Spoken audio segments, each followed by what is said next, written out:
The most basic tool of ceramics are your hands.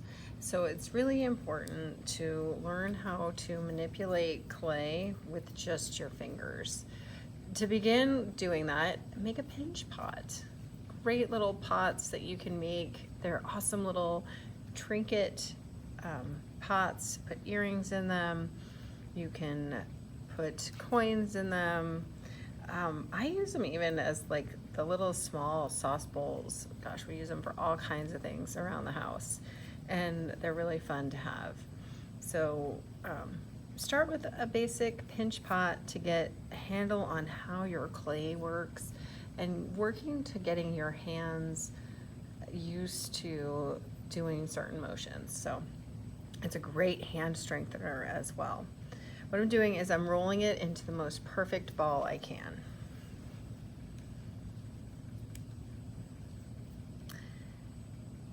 I need to smooth out any cracks that come about.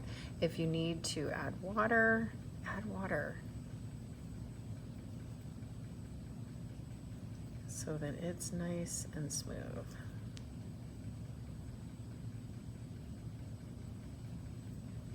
As round as you can get it, free of bumps and cracks. Any imperfections that you get out at the beginning, the better it looks in the end. You'll have less problems, all that. So once you have a nice smooth ball, that's pretty smooth, then we open it up.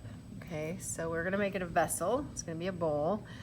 You take your thumb and you push it most of the way down, right? So I squished it in there.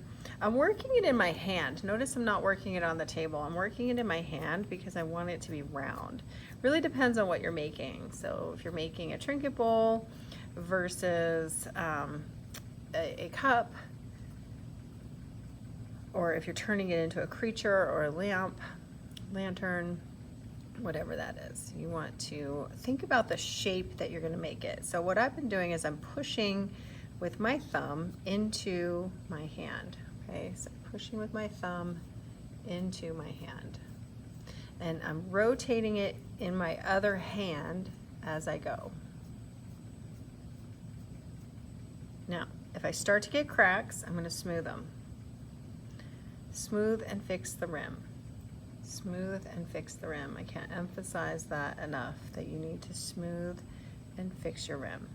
Also, as I'm pinching, I'm stopping when I get to that rim. I'm going for something that's my pinky thickness or less, and I'm stopping right when I get to that rim. And I'm also pressing out the bottom as I'm working, because you don't want to leave it too thick. Now I want to make mine a little rounder, so I have some thickness in the bottom, and I'm going to pull it open. I'm doing a C shape inside. Okay, again, that's a C shape with my thumb inside, just asking that clay to widen as I'm rotating it, and I'm using my other fingers to press, and I'm stopping before I get to my rim, and I need to go back and smooth and fix my rim. Same as in throwing pottery, smoothing and fixing your rim. And if you're a wheel thrower, this is an excellent exercise at teaching your hands to be more functional, learning your clay. All right, so I'm widening it if I want a little sauce bowl or a cup. Maybe I want to make this little cup.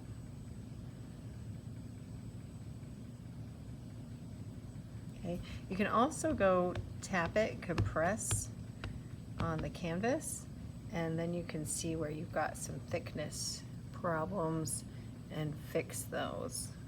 So I'm going to press in where I have any thicker areas, and press down if it's getting thinner.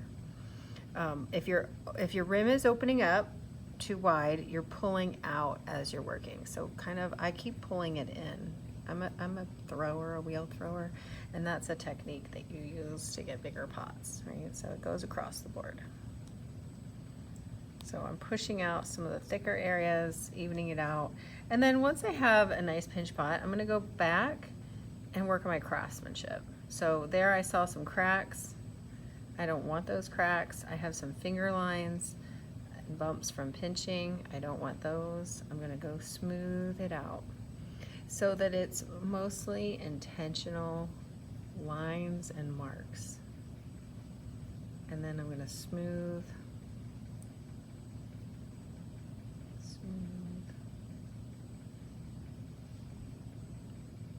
Okay, once I have a good shape, I can tap it on the table to flatten it. Mine stays very round until I do that. And then that's making a nice cup bowl looking. Now, it depends on what I want my rim. I don't like it that flattened, so I'm gonna just gently pinch with a little gentle pincher. When I'm doing this, I'm also not pushing hard